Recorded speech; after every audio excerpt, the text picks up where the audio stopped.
Hi mga kaibon, magandang gabi. So nandito tayo sa Sport Coliseum ng Santa Rosa dito sa Sabungan. Dahil meron tayong ilalaban na isang manok. So yung laban ngayon ay hack fight. Dahil linggo ngayon, December 15, so susubukan natin yung manok. Hindi ko muna ipapakita yung laban natin kasi bawal. I-upload ko na lang yan sa Kaibon Kin Farm. So pumunta kami dito sa Coliseum ng 1 AM. So tingnan nyo, ang dami kaagad. So dapat maaga pala yung punta natin. Yun, pagkatapos nilang makapasok at makapasa sa screening yung manok, so inulot nila. So nung nagkaroon na ng kalaban, yan, dito na. Yan, pinapakita ko lang yung ibang anggulo. So dito na, pumipila sila dito. Nagre-registered na sila at saka nagbabayad ng 2K doon sa van. Yan, yan yung makikita nyo, yung labas. Madilim pa kasi nasa 2 AM ata yan ng gabi. Yung laban naman, start ng laban dyan, 11:30, yun, nag-start na kasi depende doon sa mga manok na nakapila kung natarian na o hindi pa. So yan, yung sa amin dyan, yan, yung naka-blue, kung makikita nyo. So i-zoom in natin yan. Yan, ayan, pula yung sa amin na manok dyan. At saka yung kalaban namin dito, yung sa white naman.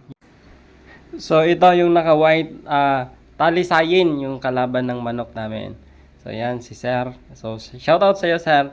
So sport lang to, wala pong samaan ng loob. Kung ano man mangyari mamaya, sport lang. Pagkatapos ng ulutan at saka maparegistered yung manok, makakuha ng laban, yung ilang number. So nagrent kami ng cock house para doon sa manok, para naman hindi may stress yung manok. So nagsasalita ako dito pero ang pangit ng background kasi ang ingay, napakaraming tao.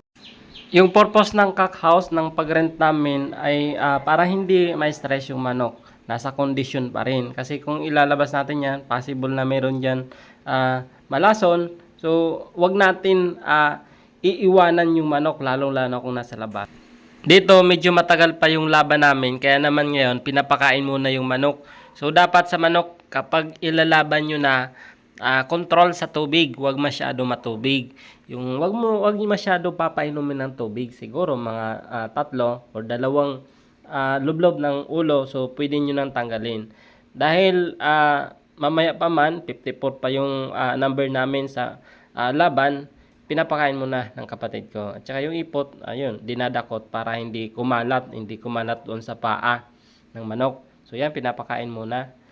At saka dapat doon pala sa ma-rent nyo na cock house, yung aircon dapat wag masyado malamig.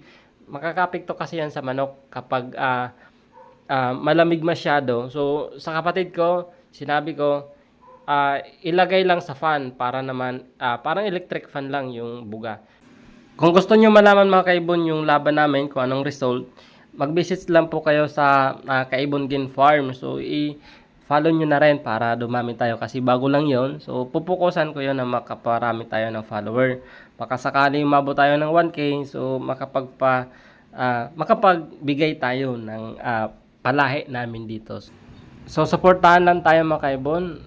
So, Merry Christmas sa atin lahat.